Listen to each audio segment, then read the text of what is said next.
Hey guys, what's up? It's Finch here. Today we are going to be discussing a National Dex game featuring one of the protagonists of competitive Pokemon, Red Stone Master 9 in particular.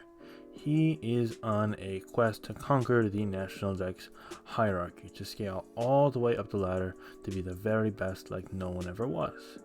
And in the pursuit of doing this, he's using a very unconventional strategy, which we will see play out throughout the course of the game. He's playing a noble adversary, Saketh22, who's using a pretty standard team featuring a lot of cool offensive Pokemon that many of my viewers may like, and personally I like as well. We're going to see how a team consisting of the likes of Meowstic, Purloin, and Liepard, Pokemon that see virtually no competitive use in any higher tier, can strike fear into an opponent using things like Dragonite and Gengar and Melmetal, Pokemon that we conceive as some of the best, and how this ultimately leads to one of the most ludicrous games you will ever see in the history of competitive Pokemon. Let's just say that you should count your blessings before you see this battle. Without further ado, we're going to go ahead and get into the team preview and the start of the game. We see Ditto, Smeargle, Liepard, Meowstic, Purloin, and Infernape on our protagonist side, and before you know it, that Ditto gets out of the way as Keldeo takes it out quickly. We do see Smeargle gets out of the way, when we see Ditto come back to Keldeo, and then Keldeo takes out the Ditto with the speed tie as well, making it a 6-4 game. And before you know it, on turn 4, the Purloin is actually also going to be fought, so 3 Pokemon are dead. However, it used Revival Blessing, so really only 2 Pokemon are dead. So you see what happened there? A Pokemon died, but then another one came to life, which gave Red Stone Master another chance to get that kill there. Interesting strategy, but then he just lets go of the Ditto that he Revival Blessinged anyway. So what's the point, you know? Unless they trade, and we're back to the point where there are only 3 Pokemon alive. Infernape comes in here though, and it clicks Assist. It assists a Revival Blessing, and suddenly that Ditto's back alive. It then assists another Revival Blessing. Suddenly the Purloin is also alive. It's still intact as well, so it can assist back to Smeargle as well.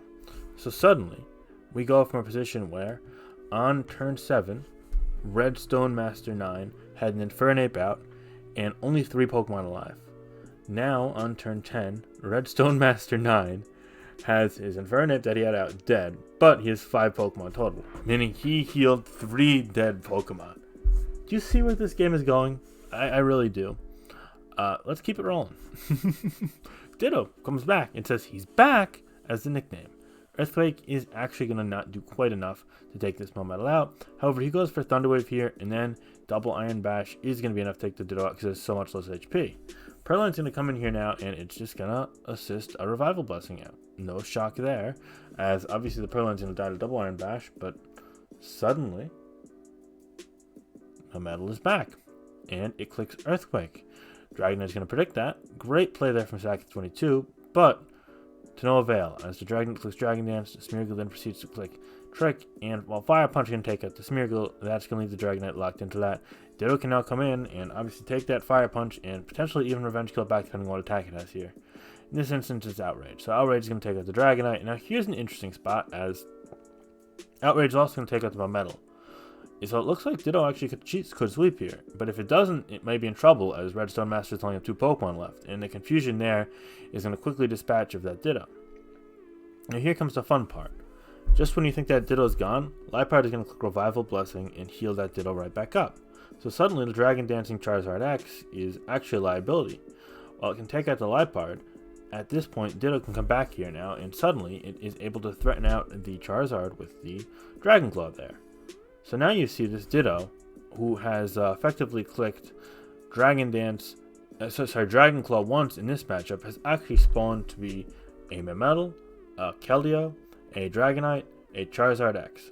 All 4 of those Pokemon, and all 4 of those Pokemon were killed by, you're right, that exact Ditto. Isn't that crazy? Have you ever seen anything like this before? I know I certainly haven't, but to make matters worse, while the Charizard X Ditto cannot take out the Gliscor +1, guess what? We still have a Meowstic and a Purloin alive. And needless to say, they can click Revival Blessing as well. Suddenly the Ditto is back. However, Gliscor can't really kill opposing Gliscor. This is where it gets interesting. And we know the Ditto's Scarf, so it's got to lock into a move. He locks into Earthquake. Earthquake cannot touch the opposing Gliscor. So he clicks Earthquake. And Defog is the play. Now suddenly it's only got 5 Earthquake left. How is this going to work? Defog away all the PP here, and you notice the Meowstic is the last Pokemon left. So he's going to have to run out of Earthquake eventually here. He's going to stall out the Defog PP first, understandably so, but he's going to have to go to Meowstic or struggle eventually. So we're going to see what happens here. It's going to click struggle, understandably so.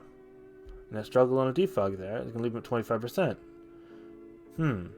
He's going to click struggle again. And suddenly the Ditto's gone, and he's down to his last Pokemon Meowstic. So it's turn 31, and Redstone Master 9, our protagonist, is down to his last Pokemon, and it's a mere Meowstic. A ZU, a PU Pokemon if even, against a Gengar, which has been a threat in OU over generations, as well as a Gliscor, which you're going to attribute the same characteristics to it as well. How's he going to come out of this alive?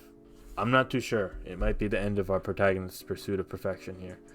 But he Revival Blessings up that Liepard, and he only gets Toxic. He doesn't kill there, so he can go ahead and guess what?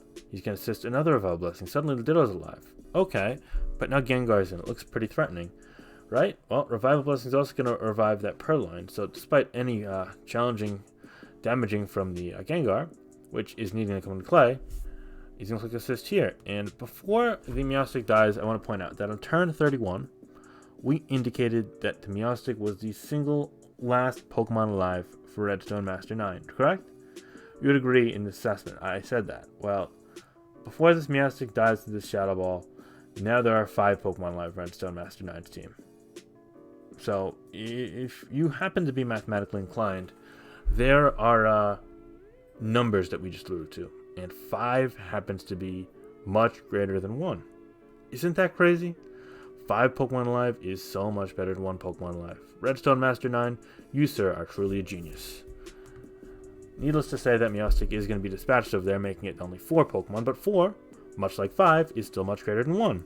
And Ditto, with the Choice Scarf, has a greater speed than Gengar, with no Choice Scarf. However, Focus Sash is going to keep it alive, but in a shocking twist here, Redstone Master 9 is going to click Assist, that'll lead to Revival Blessing, and that will heal the Ditto. So while Giga Drain's best efforts can heal Gengar, Ditto's Shadow Ball is going to prove to be a little too much for the Gengar, forcing it out here, and Gliscor is going to come in, only going to take 40. So all of a sudden you're like, wait a minute, is killing this Gliscor going to be possible with this strategy? And then you think, and you're like, whoa, yes it is, you're just going to PP stall the Gliscor. And that is when we move the replay onto fast mode. Because while you can take this out with Earthquake, you suddenly are going to end up in the same Assist Revival Blessing scenario, and seeing as Assist is so much PP, and you keep healing the different Pokemon, and each of them have Assist, it can kind of enable this really crazy strategy, in that you can pick which Pokemon you're going to get back, and suddenly Meowstic also has Protect as well, it's got for Toxic, which is cool, and couple that with Leftovers, suddenly it can even live in Earthquake or a couple rounds of Toxic and heal multiple things. So again, we go from 2 Pokemon alive with Meowstic, to suddenly we're going to have a 4th Pokemon alive. After Earthquake this turn, I believe, fails to take it out, we're going to end up having a 5th Pokemon alive again. Everything but Ditto. And it's interesting that he decided not to heal up Ditto, but that's because Purloin can trick this Gliscor, and that's the first idea. And then Liepard can do the same Revival Blessing, but also potentially having a chance to live Earthquake. And then Smeargle, I think this was a misplay here, but he goes Meowstic. Oh no, he goes Infernape, interestingly enough. He heals up the Purloin. Yeah, at this point, it doesn't really matter, because he has enough cumulative PP on assists around his team plus Protect. They could just PP stall the Gliscor, and if the Gengar ever comes into play, you could simply heal up that Ditto as well. So, going to Meowstic is the best play, arguably due to the fact that he lives multiple Earthquakes, so you can kind of heal up multiple things. This time around he does go for Ditto, and that's interesting because he does not really have the ability to touch this, but we also know it's a Choice Scarf left on the Gliscor, and it ran into Earthquake. So therefore Gengar has to come in as the Defog locked Ditto comes in, but now we see Copycat lock into a Shadow Ball there, and that's interesting, because we didn't really expect that. Copycat was different than what we'd seen previously, but now the Gliscor locks into Toxic, and seeing as it's the last Pokemon alive, you can effectively just let the Liepard die, assuming it's choice. If it's not choice, then it doesn't really matter. And then you can just assist your way to victory. As you see here, Revival Blessing heals up one Pokemon, Revival Blessing heals up another Pokemon. You're just losing poison turns, and ultimately, our protagonist, Redstone Master 9, is gonna win comfortably with Metronome getting Gigaton Hammer, which I find funny. And yeah, it's really wild. I thought this was a fun strategy you guys would kind of get a kick out of. Gliscor is ultimately going to go ahead and struggle his way down as Smeargle's Smeargle's Destiny Bond takes it out. And that'll do the trick. And Redstone Master 9, after 76 turns of cycling, after clicking assist 4 plus 6 plus 8 plus 13 times, so over 30 times probably, and getting 4 kills with a Ditto that died more than 4 times. Yeah, crazy. Never thought you'd hear that before. Is going to win 4-0 and become the true hero that we all always wanted in competitive Pokemon. Thanks so much for watching. I hope you guys enjoyed me showcasing a truly awesome strategy blessing our game. Yes, indeed. Have a great day. Okay, bye.